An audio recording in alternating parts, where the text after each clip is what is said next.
लगा सकते हो। रिएक्शंस में रिएक्शंस में जाकर अपना हार्ट लगा सकते हो।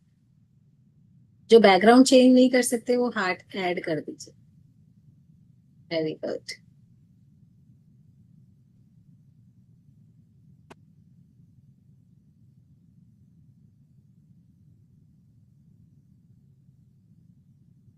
ओके,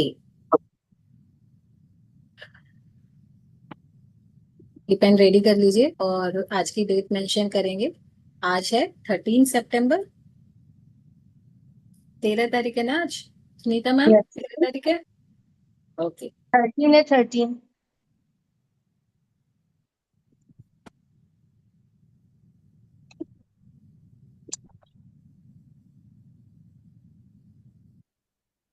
आप सभी लोग म्यूट कर लेंगे ताकि बीच में कोई डिस्टरबेंस ना हो, और जिसको कुछ भी पूछना हो, कुछ भी बोलना हो, वो हैंड रेस करके अपने क्वेश्चंस करेंगे, वो भी लास्ट में। ठीक है? क्योंकि बीच में फिर वो डिस्टरबेंस हो जाता है और हमारा जो टॉपिक चल रहा होता है वो डिस्ट्रैक्ट हो जाता है। चलो, ओके।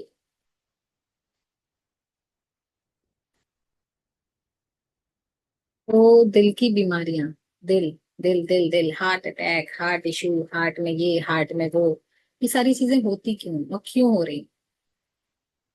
इतनी सारी दिल की प्रॉब्लम्स के कारण क्या है, पहले कारण को समझेंगे फिर निवारण को समझेंगे। ठीक है? पहले प्रॉब्लम्स आती है तभी तो सॉल्यूशंस आते हैं।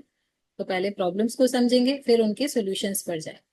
अब हार्ट प्रॉब्लम्स के कारण क्या क्या हो सकते हैं और यूजुअली क्या क्या होते हैं, पहले लिखिए। ब्लड प्रेशर, उच्च रक्तचाप यानी कि हाइपर टेंशन। जब हमारी बॉडी में पहली बार हाई बीपी होता है, फर्स्ट टाइम जब आप चेकअप कराया तो हाई बीपी निकला, डॉक्टर ने बताया आपको हाई बीपी है, हाइपर टेंशन है, उसके बाद हमें अलर्ट होने की जरूरत होती है। लेकिन हम क्या करते हैं, कोई बात नहीं, दवाई खा ली, हो गया ठीक। उस समय उस मेडिसिन के इफेक्ट से वो नॉर्मल हो रहा है, लेकिन नेचुरली वो नॉर्मल नहीं। नेचुरली वो नॉर्मल नहीं है। हाँ, दवाई लेके हार्ट को ठीक करना, बीपी को ठीक करना है, वो ऐसा है जैसे एक बिगड़े हुए बच्चे को डंडे से सुधारना, और जैसे ही डंडा बंद हुआ फिर से वो शैतानी करना शुरू कर देगा। ठीक है?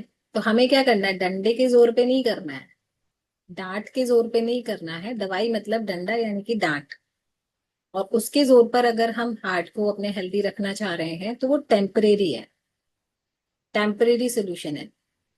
ठीक है? परमानेंट नहीं है। हमें क्या करना है, प्यार प्यार से उसकी बात को सुनना है, जैसे बच्चों की बात नहीं सुनते प्यार प्यार से, बताओ क्या इशू है, क्या प्रॉब्लम है, फिर उसको प्यार से समझाते तो वो मान जाता है। लेकिन डांट के वो नहीं समझता। ऐसे ही हार्ट इश्यूज है या कोई भी इशू है बॉडी में, तो हाइपरटेंशन, हाई बीपी इसका पहला मुख्य कारण है, जहां से स्टार्टिंग होती है हार्ट से रिलेटेड इश्यूज होने की। उच्च उच्च रक्तचाप। दूसरा रीजन लिखिए, हाई कोलेस्ट्रॉल। कोलेस्ट्रॉल का बढ़ना, जो हमारी ब्लड वेसल्स होती हैं उनमें एक तरीके का पीला सा पदार्थ जमने लगता है जिसे प्लाक कहते हैं, प्लाक। और वही धमनियों में जमने लगता है धीरे धीरे, और जिससे हमारी धमनियां धीरे धीरे सक्रिय होती जाती हैं, तो ब्लड को फ्लो करने की जगह नहीं मिलती और हार्ट में ब्लॉकेजेस आना शुरू हो जाता है। जब वो प्लाक फटता है किसी दिन, तो वहीं पर ही स्ट्रोक हो जाता है। ठीक है? खून का थक्का जमना, ब्लड के थक्के जमने, वो होता है कोलेस्ट्रॉल की वजह से, हाई कोलेस्ट्रॉल, दूसरा रीजन। तीसरा रीजन लिखिए, डायबिटीज, जिसके बारे में हमने कल डिटेल में बात करी थी। हार्ट रिलेटेड इश्यूज का एक ये मुख्य कारण है डायबिटीज। इसकी वजह से क्या होता है कि ब्लड शुगर लेवल जब बढ़ता है तो हमारी ब्लड वेसल्स वीक हो जाती हैं, कमजोर हो जाती हैं। आपने देखा है ना, डायबिटीज क्या करती है, हमारी बॉडी को दिन पे दिन ना वीक करना शुरू करती है।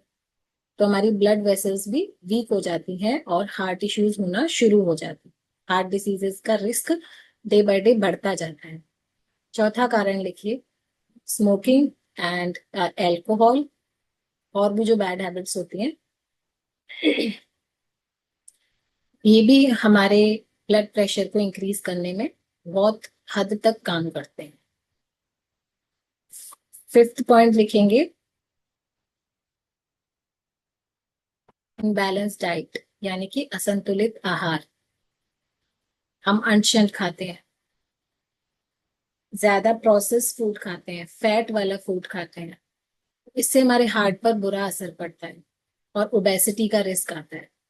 और ओबेसिटी बढ़ती है, बॉडी में फैट बढ़ता है, तो हमारे हार्ट पर प्रेशर बढ़ता है। नेक्स्ट लिखेंगे स्ट्रेस।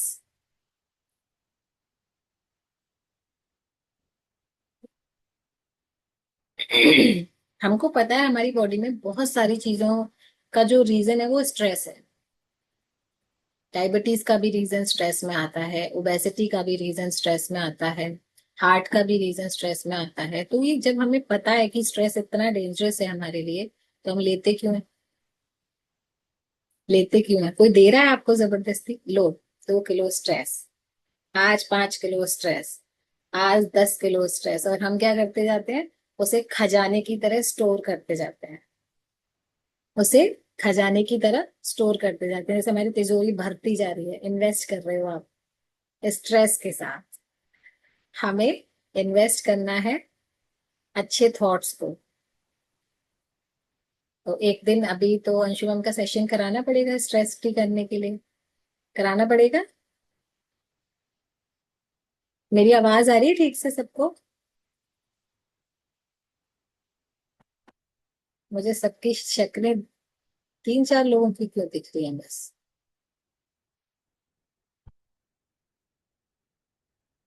आ रही है ना आवाज? परफेक्ट। ठीक है, ठीक है।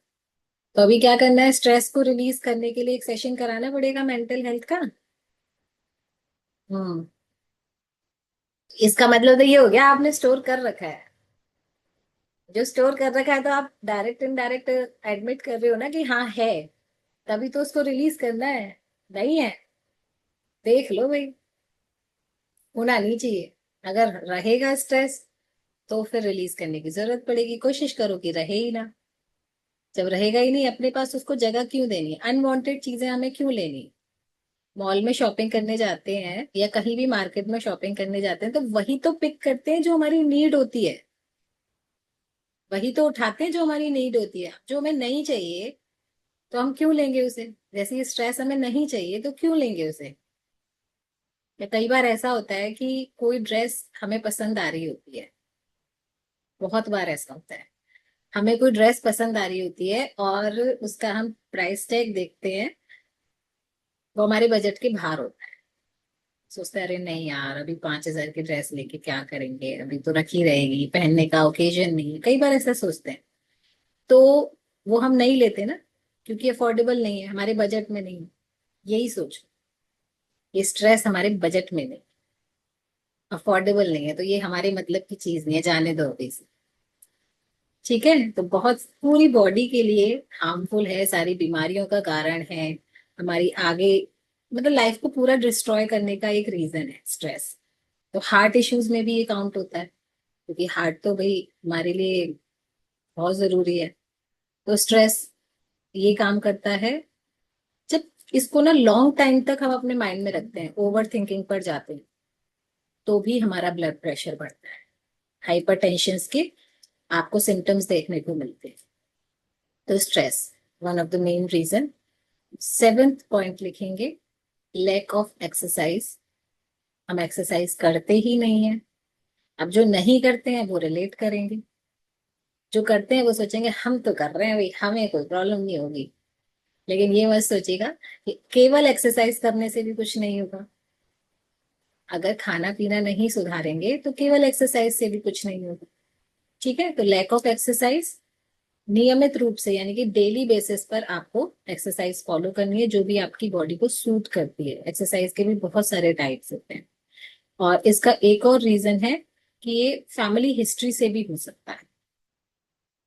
जैसे डायबिटीज का भी एक रीजन है ना फैमिली हिस्ट्री, ऐसे ही हार्ट इश्यूज का भी हम एक रीजन कह सकते हैं। अगर आपकी फैमिली हिस्ट्री में है तो कुछ कुछ आपको चांसेस रहते हैं इसके होने के। इसके लिए आप जब इसको मतलब इस पे ध्यान देते हो, इसको प्रिवेंट करने की कोशिश करते हो, तो इसको हम रोक सकते हैं। ओके, तो ये तो हो गए रीजन कि किस किस वजह से हार्ट इश्यूज होने की प्रॉब्लम्स होती हैं। और भी आगे हो सकते हैं, बहुत सारी चीजें हैं, जैसे अनबैलेंस डाइट मैंने बता दी। लेकिन उसके साथ ना आप ये देखो कि क्या चीज हम कर सकते हैं। बहुत सारी चीजें होती हैं जो हम नहीं कर सकते, और कुछ चीजें ऐसी होती हैं जो हम कर सकते हैं। तो जो नहीं कर सकते उनका स्ट्रेस लेने की वजह, जो आप कर सकते हो वो आज से ही स्टार्ट क्यों ना करें। वो आज से ही स्टार्ट क्यों ना करें। ठीक है। अब कुछ कुछ ऐसे सिम्टम्स होते हैं जो आपको दिखाई देते हैं हार्ट प्रॉब्लम्स के। अब वो सिम्टम्स क्या क्या है उनको समझेंगे, यानी कि हार्ट डिसीजेस के लक्षण ऐसे भी लिख सकते हो आप, और आप सिम्टम्स भी लिख सकते हो। सिम्टम्स ऑफ हार्ट प्रॉब्लम्स कैसे पता चलता है। धीरे धीरे आपके हार्ट में यानी कि सीने में भारीपन या दर्द फील होने लगता है। चेस्ट पेन और प्रेशर, भारीपन यानी कि प्रेशर, और दर्द यानी कि पेन फील होता है। अब हमें उसे इग्नोर नहीं करना, अवॉइड नहीं करना। कुछ भी थोड़ी सी भी प्रॉब्लम हो रही है तो तुरंत इसको क्योर करने की कोशिश करो, रीजन जानने की कोशिश करो। ठीक है। दूसरा है सांस फूलनी। आप चल रहे हो, थोड़ा सा चल रहे हो, आपकी सांस फूल रही है। ठीक है, इसको बोलते हैं शॉर्टनेस ऑफ ब्रीथ। आप एक सीढ़ियां चढ़ रहे हो, आपकी सांस फूल रही है, ब्रीथ कम पड़ रही है आपके लिए, आपको जोर जोर से लेना पड़ रहा है। ठीक है, ये भी एक सिम्टम है, लक्षण है, इसको भी हमें इग्नोर नहीं करना है। अगर सांस फूल रही है तो ये हो सकता है कि आपका ब्लड प्रेशर बढ़ रहा हो। आपके हार्ट पे प्रेशर बढ़ेगा तभी आपका ये सांस फूलने वाला लक्षण शुरू हो जाए। नेक्स्ट लिखेंगे कि आपको अननेसेसरी टायर्डनेस फील होगी। अननेसेसरी टायर्डनेस मतलब एक्सट्रीम वाली फटीग, थकावट। आप कुछ नहीं भी कर रहे हो, बैठे बैठे, कई बार ऐसे नहीं होता हम बैठे बैठे फिर भी इतना थका हुआ फील कर रहे हैं। वो क्यों?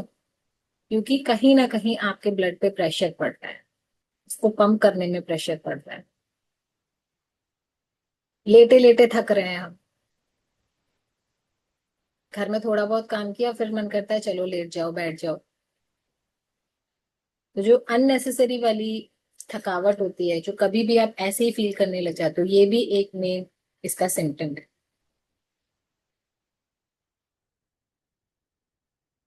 नेक्स्ट लिखेंगे इरेगुलर हार्ट बीट। आपकी हार्ट बीट अनियमित है, मतलब इरेगुलर है, कभी वो बढ़ रही है, कभी स्लो हो रही है, कभी फिर बढ़ रही है, कभी स्लो हो रही है। तो ये भी अगर आपको लक्षण दिख रहा है तो भी ये एक इसका सिम्टम है, हार्ट इश्यूज के लक्षण है ये भी। नेक्स्ट लिखेंगे स्वेलिंग।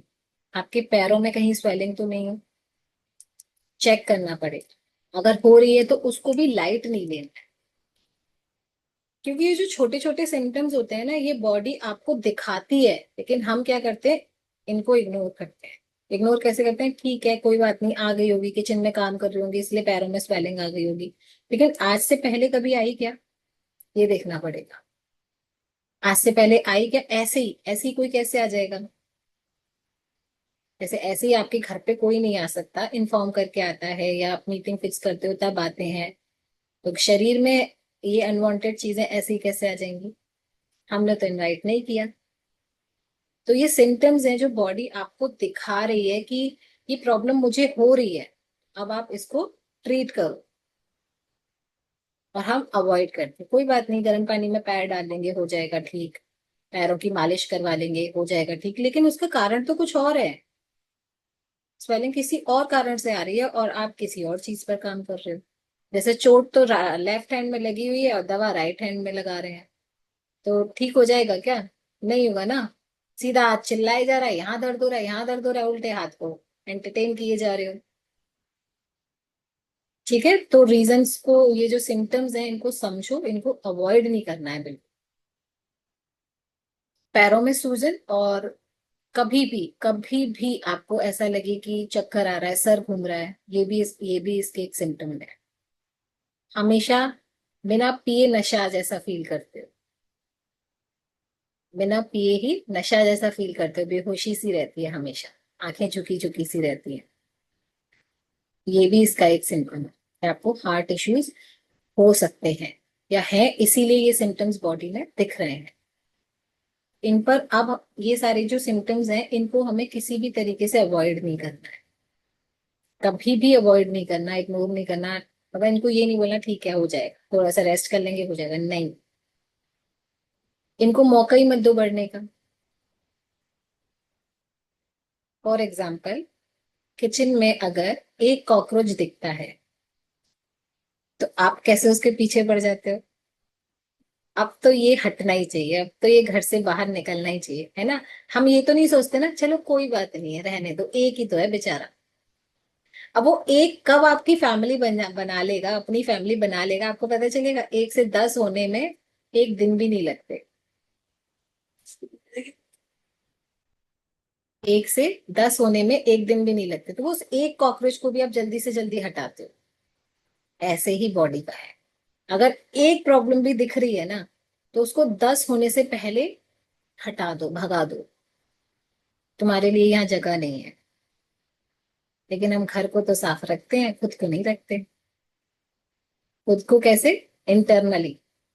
एक्सटर्नली तो बहुत अच्छा रखते हैं, अच्छे कपड़े, अच्छा मेकअप, अच्छी लिपस्टिक, अच्छा क्रीम, अच्छा शैम्पू, एक्सटर्नली तो बहुत ध्यान देते हैं, बट इंटरनली नहीं देते।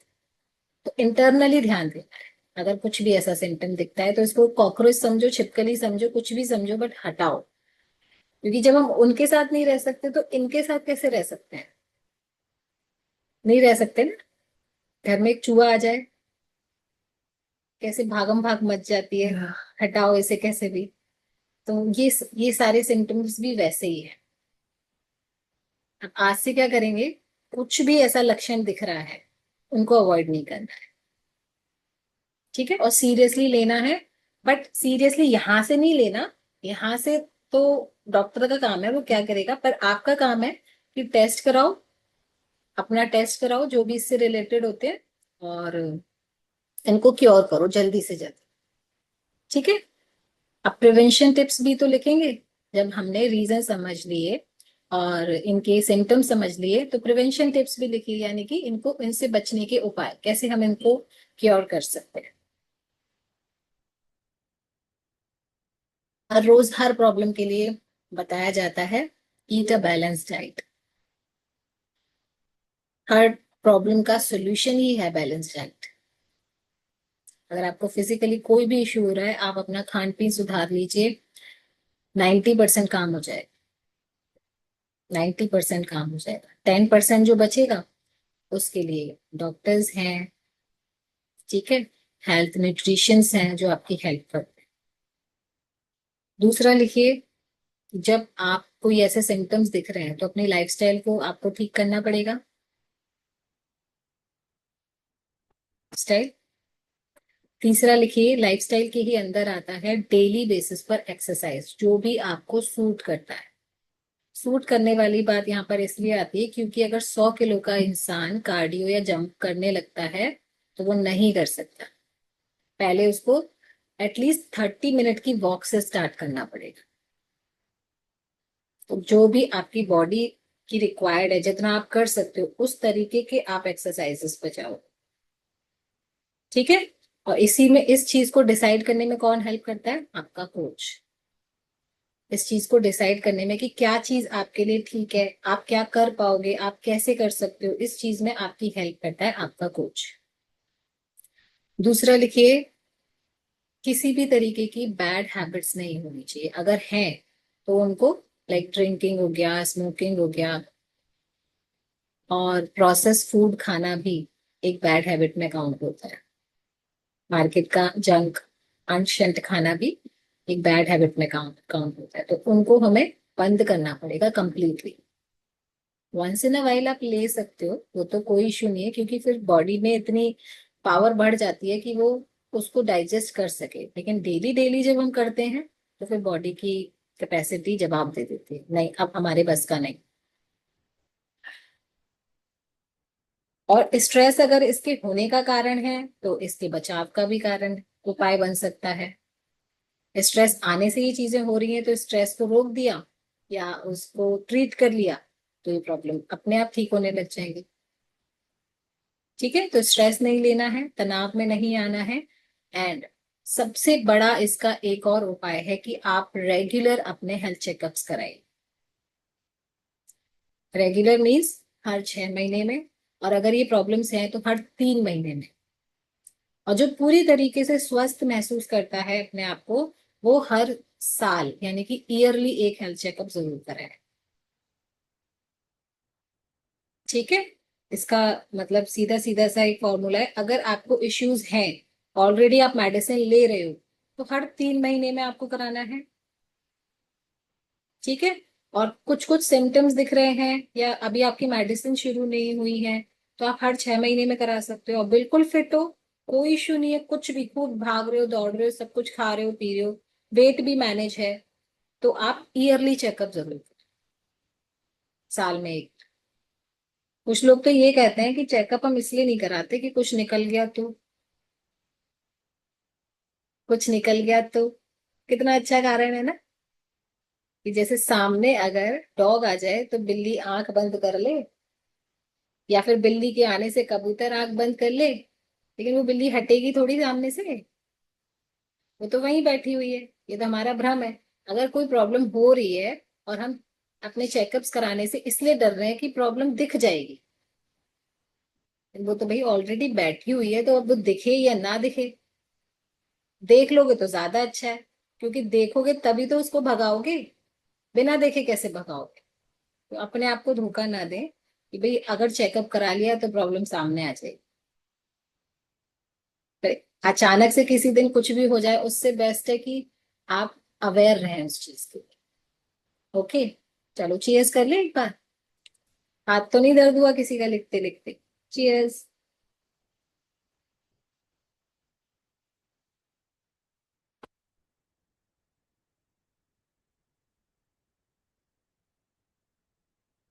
चलो, अब ये हार्ट इश्यूज जो होते हैं, तो इन इससे एट लास्ट मतलब क्या क्या प्रॉब्लम्स आ सकती है, उन पर गौर करेंगे। तरुण सर, आप कुछ कह रहे हैं? अच्छा, cheers. Okay, cheers Sunita ma'am, cheers. Sunita Sharma ji, Sunita Sharma ma'am, आप कुछ भी नोट नहीं करते हो, घूमते रहते हो किचन में। कभी कभी बैठ के भी सुना करो, लिखना भी जरूरी है।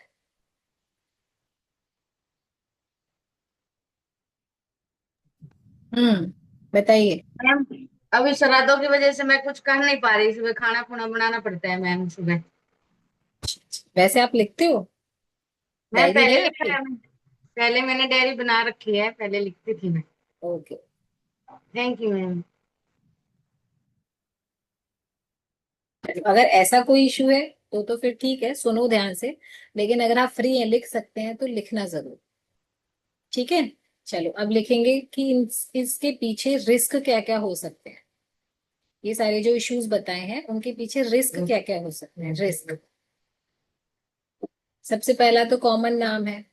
और ये सारी आपको इन्फॉर्मेशन देने के बाद ना, अभी 2 दिन पहले का मैं आपको एक इंसिडेंट बताऊंगी, जो बिल्कुल मेरे आंखों के सामने हुआ।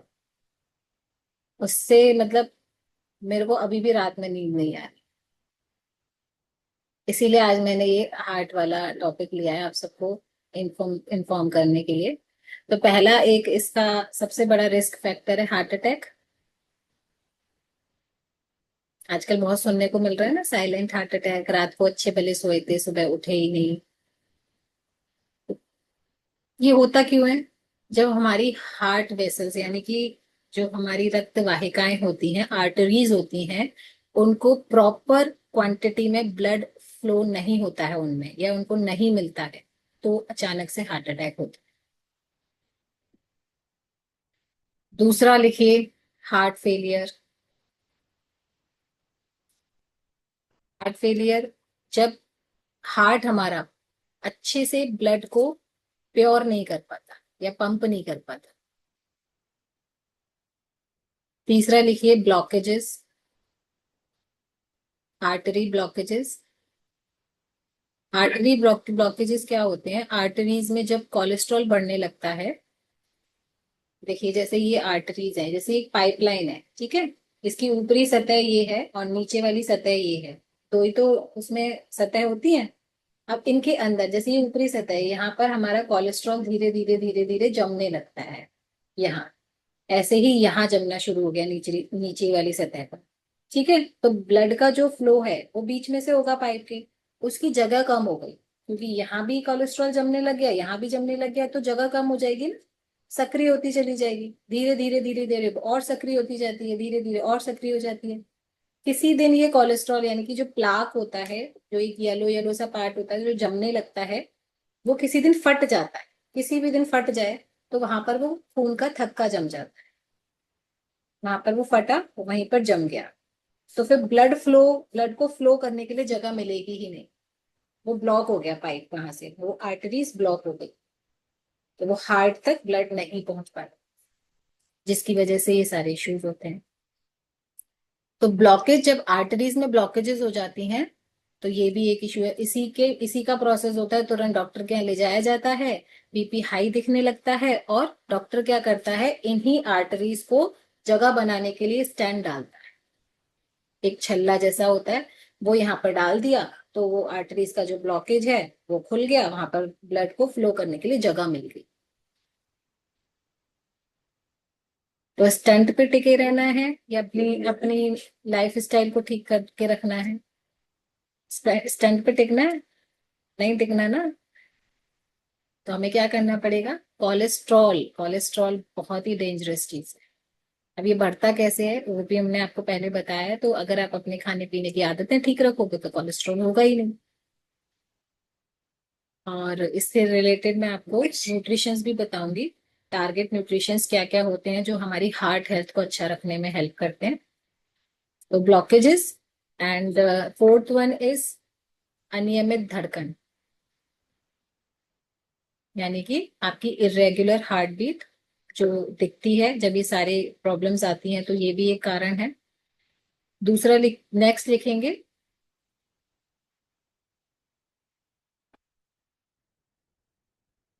जब हाई ब्लड प्रेशर होता है तो ब्लड को पंप करने में हार्ट की ज्यादा शक्ति खर्च होती है,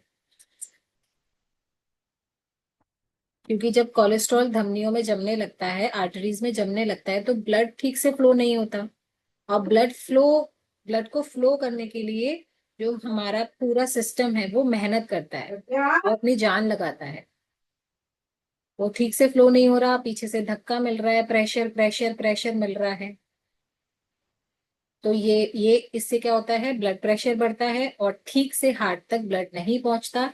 और ब्लड ठीक से हार्ट तक नहीं पहुंचता तो वो पंप कैसे करेगा ब्लड, बाद में बॉडी तक कैसे पहुंचाएगा प्योर ब्लड को? ठीक है। तो ये इसका इन सब के रिस्क हो गए, ये चीजें होती हैं जब ये सारी प्रॉब्लम्स आती हैं। अब इनकी सुधार के टिप्स लिखिए।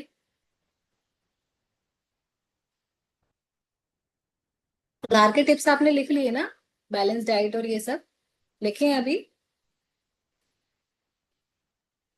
हाँ, लिख लिए। अब इनसे हमने डिसीजेस का नाम लिखना पड़ेगा, ठीक है। फिर मैं आपको इनसे रिलेटेड टेस्ट बताऊंगी कि हमें अगर ऐसे इश्यूज हैं तो आपको कौन कौन से टेस्ट कराने हैं, ठीक है। तो हार्ट डिसीजेस में पहला आता है कॉरोनरी आर्टरीज डिसीज, इसको बोलते हैं CAD। दिल की धमनियों में ब्लॉकेजेस हो जाना, जो कोलेस्ट्रॉल जम जाता है, वो कॉरोनरी आर्टरीज डिसीज में काउंट होता है। और जब हार्ट को ऑक्सीजन नहीं मिलती, तो मसल्स जो होती है ना हार्ट की, जो छोटी छोटी, हार्ट तो वैसे भी एक मसल ही है, और जो उसकी मसल्स होती हैं जब उसमें प्रॉपर ऑक्सीजन नहीं पहुंचती तो वीक हो जाती हैं, वो कमजोर हो जाती है, उनकी कैपेसिटी कम हो जाती है, तो हार्ट अटैक।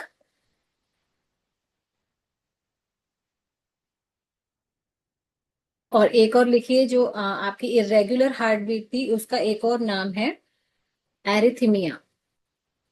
एरिथीमिया बोलते हैं जब धड़कन हमारी ऊपर नीचे होती है। और जो एक बताया था मैंने आपको कि फैमिली हिस्ट्री से ये हमें मिल मिल सकती है, किसी को भी ये सौगात, अगर आपकी फैमिली हिस्ट्री में ये है इश्यूज, तो उसको बोलते हैं कॉन्जेनिटल हार्ट डिसीजेस। CONGIGENITAL।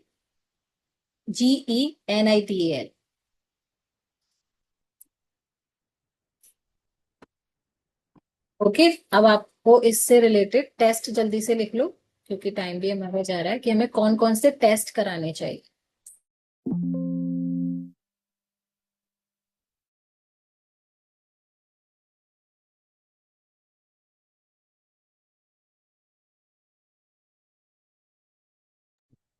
सबसे पहले लिखेंगे ईसीजी। ईसीजी यानी कि इलेक्ट्रोकार्डियोग्राम। दिल की धड़कन को, दिल की धड़कन की जो रिदम होती है उसकी जांच होती है ये। हार्ट अटैक और जो हमारी इरेगुलर हार्ट बीट होती है उसको नापने के लिए ये टेस्ट किया जाता है। नेक्स्ट लिखेंगे ECHO, इकोकार्डियोग्राम। इसको बोलते हैं इकोकार्डियोग्राम। हार्ट का अल्ट्रासाउंड बोलते हैं इसको। हार्ट का अल्ट्रासाउंड, जो हमारी हार्ट की शेप होती है ना, जो बनावट होती है, उसकी कैपेसिटी को चेक करने के लिए, यानी कि बल्ब, यानी कि जो पंपिंग की कैपेसिटी होती है उसको टेस्ट करने के लिए इकोकार्डियोग्राम कराया जाता है। थर्ड वन TMT, जिसको ट्रेडमिल टेस्ट भी कहते हैं। ट्रेडमिल टेस्ट, इसमें स्ट्रेस लेवल की टेस्टिंग होती है, जांच। स्ट्रेस लेवल कितना है उसकी जांच होती है, यानी कि आपके हार्ट पर कितना प्रेशर पड़ रहा है, जब आप दौड़ रहे हो तो कितना प्रेशर पड़ रहा है। और ब्लड के फ्लो की जांच करने में भी ये मदद करता है कि किस स्पीड से ब्लड का फ्लो हो रहा है। नेक्स्ट लिखेंगे कोरोनरी एंजियोग्राफी। एंजियोग्राफी बोलते हैं ना, तो वो उसको कोरोनरी एंजियोग्राफी होता है वो पूरा। इसका, इसमें क्या होता है, हार्ट की जो हमारी वेन्स होती हैं उनकी ब्लॉकेजेस की जांच होती है, उनमें कितना ब्लॉकेज है।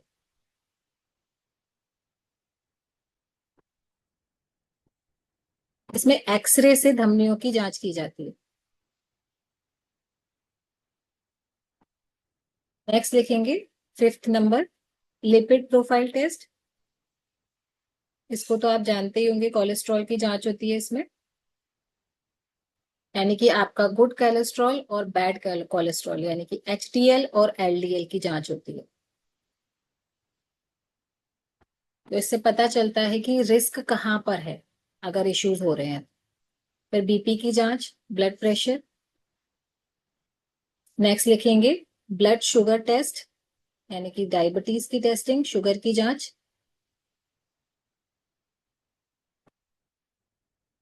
जब डायबिटीज का पता चलता है ना, तो वो हार्ट डिसीज से भी कनेक्टेड होती है। डायबिटीज तो एक एक करके हमारे सारे ऑर्गन्स को इफेक्ट करना शुरू कर देती है। अगर आप इनिशियल लेवल पर हैं, थोड़ा बहुत ही अभी स्टार्टिंग है डायबिटीज की, तो संभाल लो, क्योंकि आगे जाके कब हार्ट डिसीज में कन्वर्ट हो जाएगा आपको पता भी नहीं चले। नेक्स्ट लिखेंगे कार्डिक एंजाइम टेस्ट। जब हार्ट अटैक होता है तो उस वक्त मसल्स से कुछ एंजाइम्स निकलते हैं, हार्ट की मसल से कुछ एंजाइम्स निकलते हैं, उनकी जांच होती है।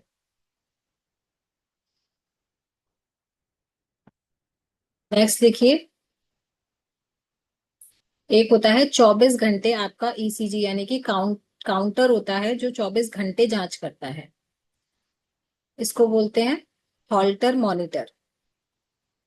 हॉल्टर मॉनिटर 24 से 48 घंटे तक ECG रिकॉर्ड किया जाता है, और इरेगुलर हार्ट बीट को भी पूरे रेगुलर इसकी चेकिंग चलती है। अब लिखिए city angiography. City angiography heart की 3D इमेजिंग होती है। 3D इमेजिंग, ब्लॉकेज का पता बिना सर्जरी के चल जाता है इसमें, कि कहाँ ब्लॉकेज है, किस जगह स्टंट डालने की जरूरत है। तो उसके लिए सिटी एंजियोग्राफी होती है। अब कौन सा टेस्ट कब कराना चाहिए? कौन सा टेस्ट कब कराना चाहिए? अगर हल्का सा सीने में दर्द है, थकान, सांस फूल रही है, तो ईसीजी और इको यानी कि ECHO से शुरुआत करनी चाहिए। अगर हल्का सा शुरू में ही ये सिम्टम्स फील हो रहा है, सीने में दर्द है, सांस फूल रही है, और अगर हार्ट अटैक का आपको थोड़ा सा भी संदेह है, कुछ भी ऐसा डाउट हो रहा है कि हार्ट अटैक जैसा हो सकता है, तो आपको ईसीजी के साथ जो टेस्ट कराना है वो है troponin. Troponin plus ECG. Next लिखेंगे, अगर ब्लॉकेजेस का डाउट है, लग रहा है कि कहीं ब्लॉकेज है, तो आपको टीएमटी जो ऊपर लिखाया था मैंने, टीएमटी एंड सिटी एंजियोग्राफी, या इसके अलावा आपको कोरोनरी एंजियोग्राफी पे जाना है। और रेगुलर इसको हम कैसे बैलेंस रख सकते हैं या पता कर सकते हैं? जो रेगुलर चेकअप्स में आता है वो है लिपिड प्रोफाइल और शुगर और बीपी का। आपको परफेक्ट इसका मेजरमेंट रखना चाहिए। आपका लिपिड प्रोफाइल यानी कि कोलेस्ट्रॉल का चेकअप, और शुगर यानी कि डायबिटीज, और बीपी यानी कि हाइपरटेंशन, ये आपके हमेशा मैनेज होने चाहिए।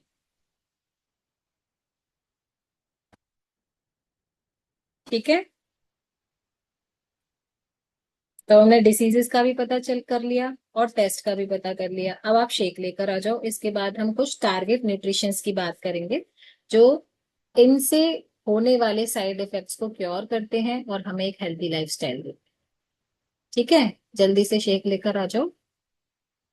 और मैं सुनीता मैम को रिक्वेस्ट करूंगी टू स्टार्ट दी प्रेयर।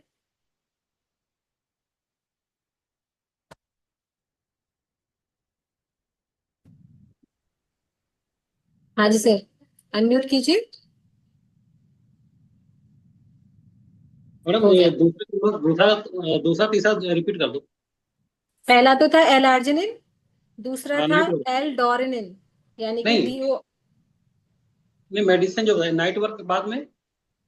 हाँ, नाइट वर्क के बाद मेडिसिन नहीं है, नाइट वर्क में ही ये चीजें होती हैं। अच्छा अच्छा। नाइट वर्क के अंदर ये न्यूट्रिशन होते हैं जो हार्ट हेल्थ को ठीक करने में हेल्प करते हैं। ठीक है, ओके। तो हार्ट हेल्थ, हाँ, इसके अंदर पहला जो है वो एलार्जिनिन है, दूसरा है एल डोरिनिन यानी कि DORININE, और तीसरा है एल सिट्रोनिन, SITRONIN। ठीक है, ये नाइट्रिक ऑक्साइड जो होता है ना, वो हमारी ऑक्सीजन लेवल को, ब्लड फ्लो को अच्छा करने में हेल्प करते हैं। ठीक है, और हमारी जो ब्लड वेसल्स होते हैं ना, उनको ओपन अप करने का काम करते हैं, जिसकी वजह से जब वो ब्लॉकेजेस आती है तो स्टेंट डलता है ना, तो स्टेंट डालने की जरूरत ही नहीं पड़ेगी, आपकी ब्लड वेसल्स ब्रॉड होती चली जाती है। उनका रास्ता, मतलब उनका साइज इंक्रीज होता चला जाता है, तो ब्लड फ्लो आराम से होने लगता है। तो ये बेस्ट न्यूट्रिशन है, जिसको बीपी का किसी भी तरीके का लो या हाई बीपी होने का किसी ऐसा भी इशू है, वो सब आज ही स्टार्ट कर सकते हैं इसको। और जब भी आप स्टार्ट करें तो अपने कोच से एक बार जरूर बात करें, क्योंकि क्वांटिटी बहुत मैटर करती है स्टार्टिंग में, आपको कैसे स्टार्ट करना है। ठीक है, तो और दूसरा न्यूट्रिशन है बीटा हार्ट। इसके तो नाम में भी हार्ट है, तो आप समझ जाओ कि ये किस तरीके से हार्ट को हेल्प करता है। ये फाइबर का बहुत अमेजिंग सोर्स है, और जो हमारी बॉडी में बैड कोलेस्ट्रॉल जो होता है उसको रिमूव करने में हेल्प करता है। तो जिसका LDL बढ़ा हुआ आ रहा है ना, वो तो आज से ही स्टार्ट करो, बैड कोलेस्ट्रॉल। ठीक है, इसके अंदर सैशेज आते हैं, ये पूरा बैग है, इसमें 15 सैशेज आते हैं, 15। तो ये 15 दिन का एक बॉक्स आता है, आपको एक डेली लेना है। लेना कैसे है वो अपने कोच से बात करके लेना। ठीक है, और इसके साथ ओमेगा 3 को नहीं भूल सकते हम, जो हमारी हार्ट हेल्थ में हेल्प करता है। क्योंकि ओमेगा 3, हमें ओमेगा 6 नहीं लेना है, हमें ओमेगा 3 लेना है, जिसकी हमारी बॉडी को, हमारे हार्ट को जरूरत है हेल्दी एंड हैप्पी बनाने की। ठीक है। अब यहाँ पर एक दो लोग ऐसे आ जाइए हैंड रेस कर कर, जिनके बीपी से रिलेटेड या कोलेस्ट्रॉल से रिलेटेड न्यूट्रिशन स्टार्ट करने के बाद आपने में इश्यूज में आपको आराम मिला हो।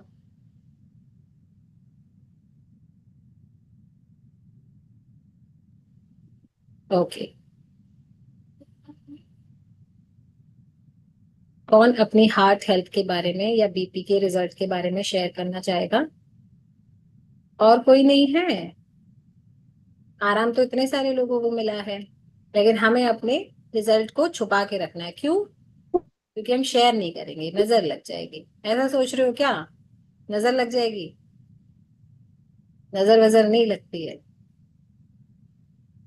निर्मला मैम करिए हाँ मैम, मैं जब भी शेयरिंग करती हूँ फिर मेरा प्रॉब्लम शुरू हो जाता है। लेकिन यहाँ शेयर करने से आप, हो सकता है आपकी शेयरिंग किसी को इतनी अच्छी लग जाए, उसकी प्रॉब्लम ठीक हो जाए। आप शेयर कर सकते हैं। निर्मला अनम्यूट कीजिए। राधे राधे मैम। राधे राधे। मैम हाँ मैं मेरे को, बोली। हाँ मैं बीटा हार्ट लेती हूँ, मेरे को कस्ट्रोल बहुत बढ़ा हुआ है। कोलेस्ट्रॉल मेरा हो गया था 300 कुछ करके आया ना, शायद 321 हो गया है, हो गया था। हाँ। फिर डॉक्टर ने दवाई करी और ये भी चल रही, तो उसकी तो एक ही गोली है छोटी सी, बाकी बीटा हार्ट में लेती हूँ। अच्छा, तो उसके बाद आपने टेस्ट कराया है? कितने टाइम से ले रहे हैं आप? कुछ अंतर आया आपके कोलेस्ट्रॉल में? अभी 3 महीने बाद कराती हूँ मैम, तो 2 महीने अच्छा हो गए। अच्छा। 2 महीने आपको बीटा हार्ट लेते हुए हो चुके हैं? क्या वो तो तो मैं शुरू से ही ले रही शुरू हूँ। से ले रहे हैं, ओ। एक तो ज्वाइन किया है। हाँ, थोड़ा सा उससे कम तो हो जाता है, लेकिन हमारी लापरवाही से वो बढ़ जाता है थोड़ा सा। लेकिन अभी आपको उसमें आराम है कोलेस्ट्रॉल? अब आराम ठीक है। नहीं, आपने बता दिया नाइट वर्क और मिला देंगे इसमें, नाइट वर्क। है नाइट बीटा वर्क बहुत अच्छे से काम करेगा सर, और ओमेगा 3। ओमेगा से नहीं, तो लेते ओमेगा हैं। 3 चल रही है, सुबह शाम दोनों हाँ। टाइम। ओके। बट एक नाइट चीज वर्क। का ध्यान रखना है, जब हम न्यूट्रिशन ले रहे हैं ना, तो उसके साथ देखो एक चीज आप, सपोज आप यहाँ पर को आपके हाथ में नमक रखा हुआ है, बहुत सारा आपने नमक रखा हुआ है, ठीक है। अब आप पानी डाल रहे हो उस नमक को हटाने के लिए, पानी डालोगे तो नमक हटेगा ना, गलेगा भी और हटेगा भी। तो वो पानी डालने से, यानी कि पानी आपका न्यूट्रिशन, पानी को समझो न्यूट्रिशन, तो वो आप डाल रहे हो तो आपकी प्रॉब्लम हट रही है, नमक हट रहा है, गल रहा है, बह रहा है। लेकिन फिर आपने 4 चम्मच और नमक रख दिया, फिर आप न्यूट्रिशन ले रहे हो, फिर 4 चम्मच और नमक रख दिया, तो क्या होगा? वो हट भी रहा है, बढ़ भी रहा है, हट भी रहा है, बढ़ भी रहा है। तो हमें बढ़ाना बंद करना पड़ेगा, केवल हटाने पे काम करना पड़ेगा। नहीं, अब तो बहुत सुधार है, अब तो काफी मैम बहुत फर्क है, कम से दो कम। सौ या कुछ करके आगे आए, पहले 300 था।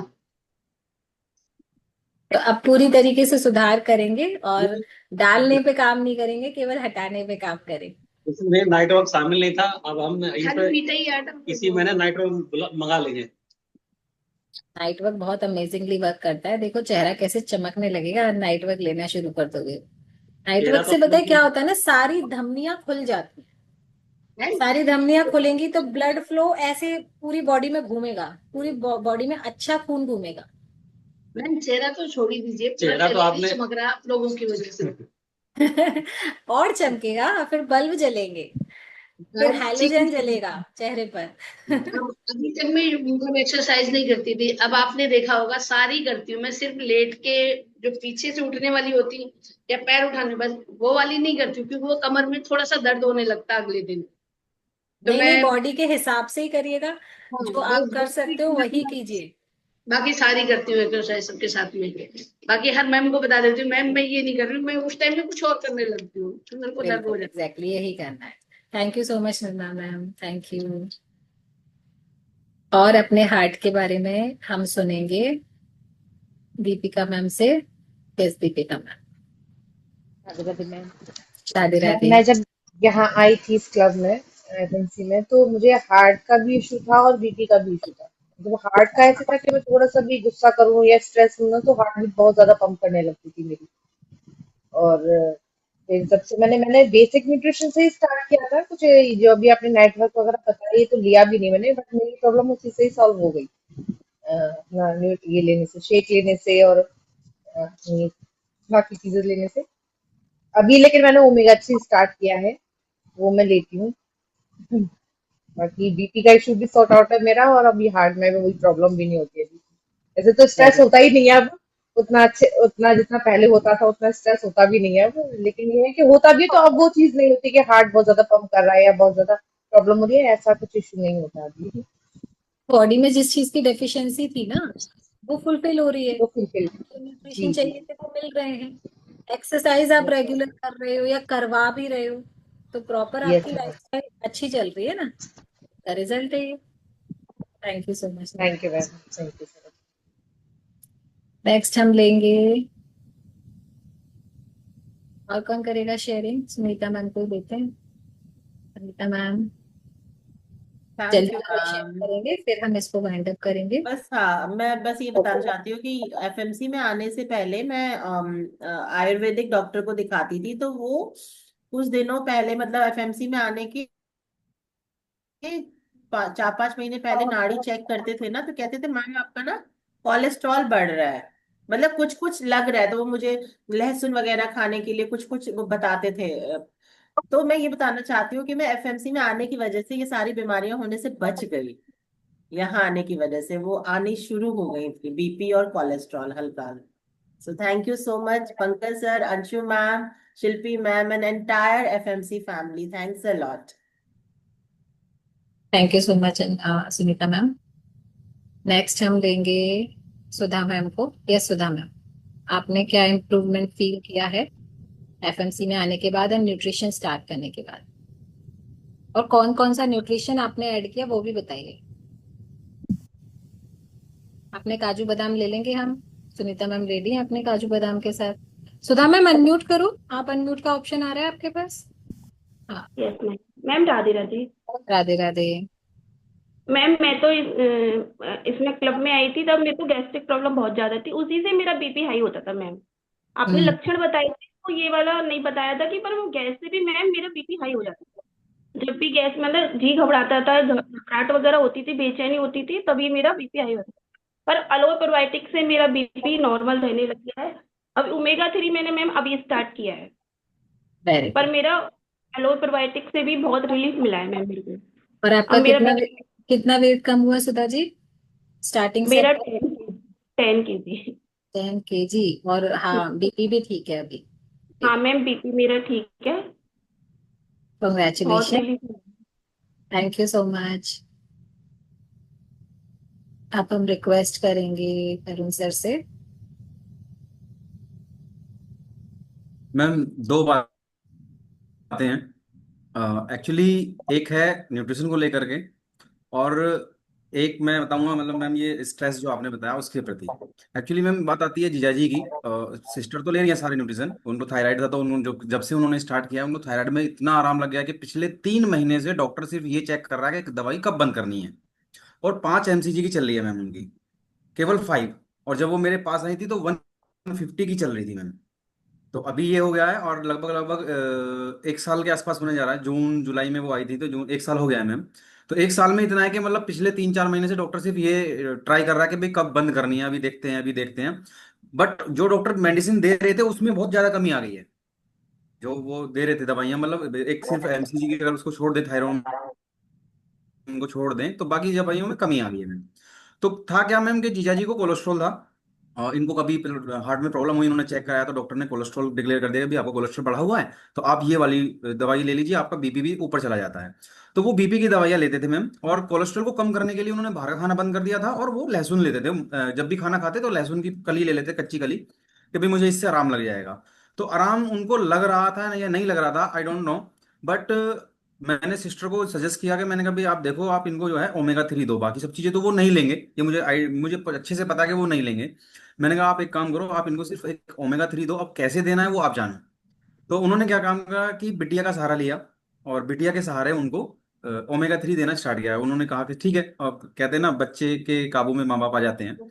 उन्होंने एक ओमेगा 3 लेना स्टार्ट किया मैम, और विद इन 1 मंथ उनकी हाई बीपी की टेबलेट बंद हो गई, क्योंकि वो खुद प्रोफेशन से डॉक्टर हैं, तो उन्होंने स्वयं ही बंद कर दी, डॉक्टर की उनको नीड नहीं पड़ी। उन्होंने अपना बीपी मेजर किया और देखा कि भाई मेरा बीपी नॉर्मल चल रहा है, तो उन्होंने तो अपनी मेडिसिन बंद करी। एक हफ्ते बाद फिर चेक किया, फिर चेक किया, फिर चेक किया, तो उन्होंने देखा कि भी मेरा बीपी बिल्कुल बिल्कुल नॉर्मल चल रहा है, क्योंकि कोलेस्ट्रॉल कम हो गया। अब एक दिन उनको फिर छोटी सी कुछ प्रॉब्लम महसूस होती है, तो वो डॉक्टर के पास जाते हैं, तो वो उनको बताते हैं भाई मैं जो है एक ओमेगा 3 की टेबलेट ले रहा हूँ, या मैं वो घर पर ऐसे दे देते हैं। तो डॉक्टर ने उनको डरा दिया कि भाई नहीं, ये तुम क्या ले रहे हो, इसको मत लो, और ये है, ये वाली टेबलेट आप लीजिए। उन्होंने उस ओमेगा 3 को बंद किया और वापस से बीपी की टेबलेट लेने लगे, जो कि लास्ट 6 मंथ से नहीं ले रहे थे मैम।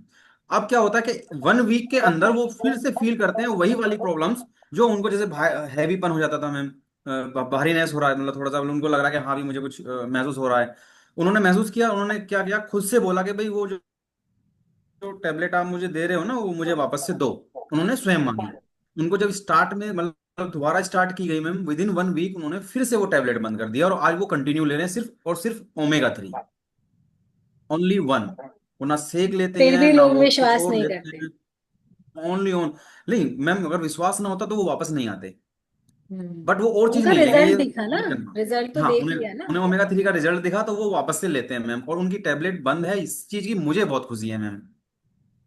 वेरी ये गुड। हुई ma'am first, and second thing आ गई मैम स्ट्रेस की। अब बात जैसे आपने बताई, स्ट्रेस कौन नहीं ले रहा है, नहीं ले रहे हैं चलेगा, बट स्ट्रेस तो आएगा, क्योंकि इसकी ऑटोमेटिक सुविधा है मैम। ये तो ऑटोमेटिक सुविधा है, जीवन है तो स्ट्रेस आएगा। अब इसको रिलीज करने के सरकारी लिए हमें सुविधा क्या है, चाहिए? सरकारी सुविधा है फ्री की। Yes ma'am. भाई जैसे कि मतलब कोई खेत है मैम, तो उसमें अगर हम मेहनत नहीं करेंगे, हल नहीं चलाएंगे, खेत में ट्रैक्टर नहीं चलाएंगे, कुछ नहीं बोएंगे, तो उसमें फसल की जगह तो घास फूस ही होना है ना मैम, क्योंकि घास फूस की तो ऑटोमेटिक सुविधा है। तो वही बिल्कुल सुविधा बिल्कुल। ऑटोमेटिक स्ट्रेस की है, उसको फिनिश करने के लिए, उसको खत्म करने के लिए एफएमसी को ज्वाइन करना पड़ेगा, प्लेटफॉर्म पे आना पड़ेगा। So thank you ma'am, thank you FMC, and thank you Anshu ma'am, thank you very much thank ma'am. You so much Tarun sir, thank you so much. Archana ji, आप क्या शेयर करना चाह रहे हैं? हाँ बोलिए। मैम मैं पहले तो थैंक यू बोलूंगी अपने कोच को, ओके, वेरी गुड। हाँ। जो मुझे यहाँ एसएमसी में लेकर आए। क्योंकि मैं मैम 8 साल से ओमेस 20 खाती थी। मैं मतलब मैं खाना खाऊं चाहे ना खाऊं, लेकिन मुझे ओमेस खाना था। उन्होंने, और डिप्रेशन में भी गई तो वो मुझे यहाँ लेके आई। तो थैंक यू सो मच मेरे कोच को, सुधा मैम को, जो मुझे यहाँ लेके आई। और मैम मैं इतना बड़ा रेगुलर चाय का एक ग्लास पर डे लेती थी, जो मेरा जब से मैंने ये ज्वाइन किया मैम वो भी छूट गया। मेरे बेटे की भी चाय छूट गई उसके चक्कर, मेरे चक्कर में मैम। बॉडी में क्या क्या और रिजल्ट आ रहा मैम, है अर्चना जी, क्या क्या फील कर रहे हैं आप? अच्छा। मैम सबसे ज्यादा तो मैं अपने आप को बहुत हल्का फील करती हूँ। मेरा कहीं भी जाने का मन करता है और काम करने का भी मन करता है मैम। वेट भी जा रहा है। मेरे जो भी मेरी फ्रेंड्स वगैरह थी, जो पहले मुझे बोलती थी जिम करो जिम करो, अब वो कहते हैं कि तुझे पतली होने की जरूरत नहीं है, तू ठीक है, कुछ मत ले, ये तो बिल्कुल भी ज्वाइन मत कर अपनी ऑनलाइन क्लासेस तो। अच्छा। कल हम कल हम एक बर्थडे पार्टी में गए हुए थे मैम, तो मैं डिटॉक्स पे थी तो मैंने कुछ नहीं लिया। कह रही नहीं कुछ नहीं होगा, तू ले ले ले ले, हम तेरे यहाँ नहीं आएंगे। मैंने कहा कोई बात नहीं, मत आना, बट मैं अपना डिटॉक्स नहीं छोड़ूंगी। अब और आप मैम रिजल्ट बताइए, अपना रिजल्ट। रिजल्ट मैम, मैं छूट गई, मेरी चाय छूट गई मैम। और और मुझे बहुत अच्छा लगता है। अच्छा लगता है ना, फील गुड हो रहा है अभी? और वेरी गुड। मैम को मतलब मेरी जो सिस्टर इन लॉ है उनको बहुत ज्यादा, बहुत हाई लेवल पे थायराइड है। तो मैम मैं पहले खुद को करके मैं उनको दिखाना चाहती हूँ कि आप घर बैठ के कुछ कर सकती हो, बिल्कुल जरूरी नहीं कि बाहर ही जाओ। बिल्कुल। जरूर, जितने ज्यादा लोगों की हेल्प करेंगे उतनी ज्यादा ब्लेसिंग्स मिलेगी। Thank you so much Archana. Yes ma'am. और हीरेलाल सर, आप भी कुछ कहना चाह रहे हैं? नहीं? Okay. Thank you so much everyone, thank you so much for your sharing. अभी मैं आपको एक चीज सुनाऊंगी, उसके साथ आप न्यूट्रिशन लेंगे और समझेंगे कि हम क्या बात कर रहे थे अभी तक। So much, Hemant. Amazing session. Thank you so much. Thank you so much.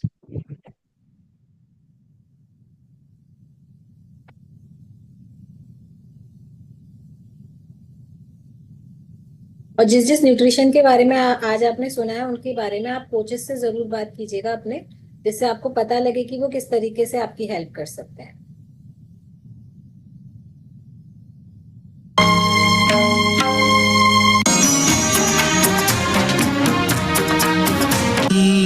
है कि मानता नहीं